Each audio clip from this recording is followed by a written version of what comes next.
சூரசம்ஹாரம் முடிந்த பிறகு இப்ப கேட்கணும். இப்பதான் கோபமெல்லாம் அடங்கி இருக்கும். திருச்செந்தூர்ல இப்ப முடிஞ்ச உடனே சாமி இப்படி வரமாட்டார், நேர கடலுக்கு கொண்டு போய் குளிக்க வச்சிருவாங்க.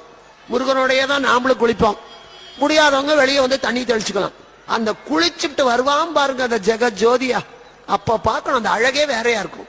சூரனை சம்ஹாரம் பண்ண போறபோது அந்த முருகன் முகத்துல ஒரு கோபம் இருக்கும். அதெல்லாம் உத்து பார்க்கணும், பார்த்தா தெரியும். கோபத்தோட போவான். சம்ஹாரம் முடிந்து கடல்ல குளிச்சுட்டு ஜிகுஜிகுன்னு இழுத்து தூக்கிட்டு வருவாங்க வேகமா. அப்படியே அந்த முகத்துல ஒரு ஒளி, ஒரு சந்தோஷம். அப்ப மடிப்பிச்ச கேட்கணும், அப்ப ஆனந்தத்தோட கொடுப்பான். சூரசம்ஹாரத்தின் போது கேட்கவே கூடாது. இப்ப வெளியே போற போது நம்ம தூரம் நிக்க பார்க்கணும்.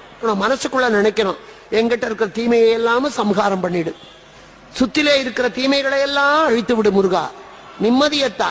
நம்ம திரும்பி வரும்போதுதான் கையெழுந்தி கேட்கணும், முருகா. அப்படித்தான் சஷ்டி விரதம் இருக்கணும்.